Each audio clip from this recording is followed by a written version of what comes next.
Okay, this video is of King Lear, the play by Shakespeare, and the best version of it is this one I'm going to show you here. It's called Shakespeare Side by Side Plain English. It's Spark Notes is the company that makes it. No Fear Shakespeare. And I'll tell you why I like it the best. Because you have the original Shakespeare, Old English right here, Middle English so to speak, and then you got the new, modern, easy to understand English right next to it. So it's very easy to go side-to-side translation. What I'll say about this book is the story is great. It's unforgettable. It's awesome. It's perhaps one of the greatest tragedies ever written. But there's also something bad about it. The language is really kind of mediocre. Yeah, I know it's Shakespeare, but there's really only one great quote in the whole play. I'll tell you what the quote is in just a little bit. But you're not going to come away with it from a lot of language, but you'll never forget the story. I'm going to show you a photograph here. Well, first of all, let me show you the sisters, because the sisters are a key part of this whole book. These are, let me try to move myself out of the way here. There's Goneril and Regan are the older sisters. So these are like Goneril and Regan. And then Cordelia is the younger sister. Cordelia is the best of the daughters of King Lear. She loves her father, King Lear, and she's loyal to him. But King Lear is somewhat foolish, and he tells the daughter he's going to divide his kingdom. He wants to sort of retire and let them and their husbands rule. Okay, I'll show you what that leads to in just a moment, but remember that. Cordelia is a good daughter. Goneril and Regan are the bad, bad, bad daughters. Okay, I'm going to show you a picture here of my mother, and you're going to ask yourself, why the heck am I showing you a picture of my mother? And it's relevant to King Lear, and here it is. My father was a physician here, and he was a good man, never lied to me once in his life. He was wrong about some things, very wrong about some things, but he was a good man. He did his best, all right?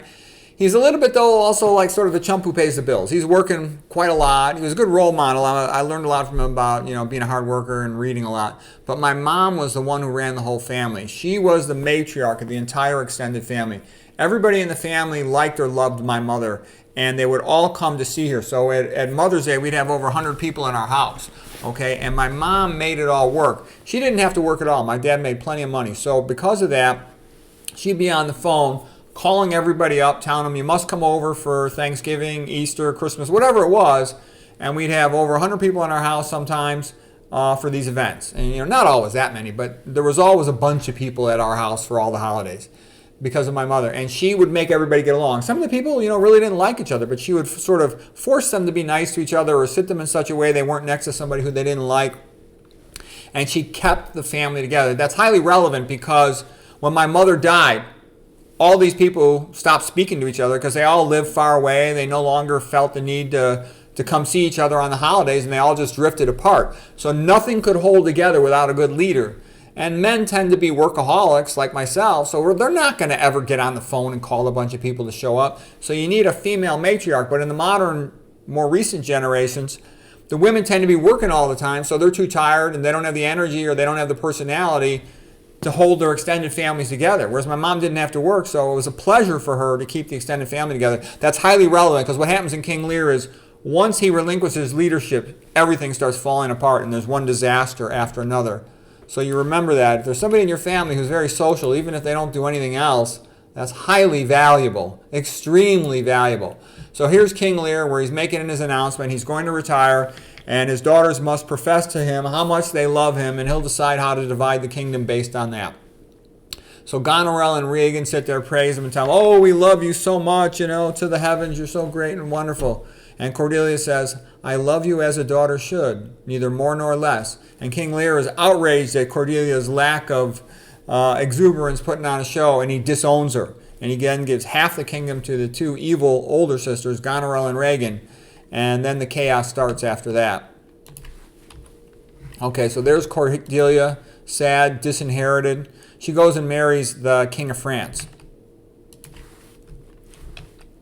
And here is King Lear disinheriting the good, loyal Cordelia, who before this moment was his favorite of the daughters. She's honest, she's true, and she is good, the youngest daughter. Okay, here's just one more painting of the same thing of King Lear, okay, with, Goneril and Regan conniving, and then the good Cordelia being thrown out, disinherited. Okay, there's a scene later in the movie as things descend into more and more chaos where they have a parallel situation occurring in nature with King Lear out in the middle of a storm with his fool, court jester, who's actually pretty funny in the play. And then there's another painting of that.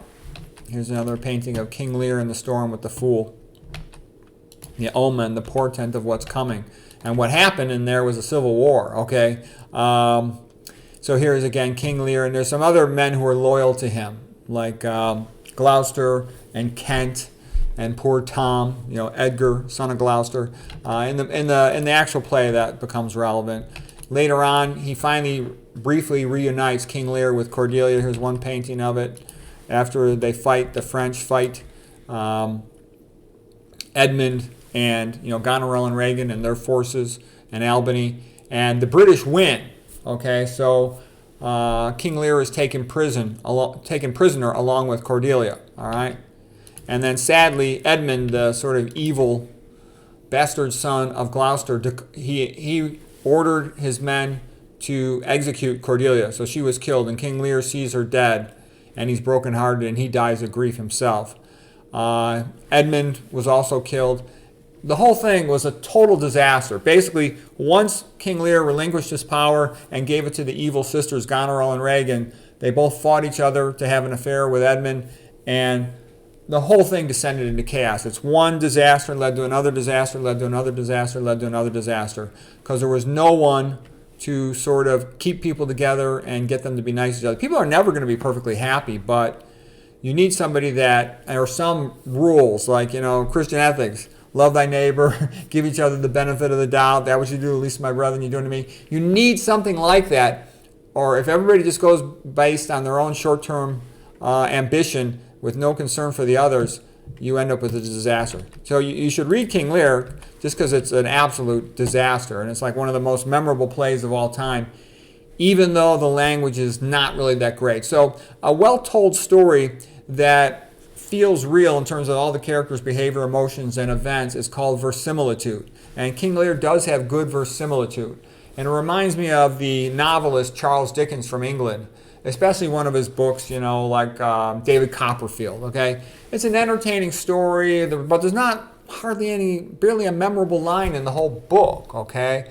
I noticed that about Victor Hugo, too, and Michael Crichton.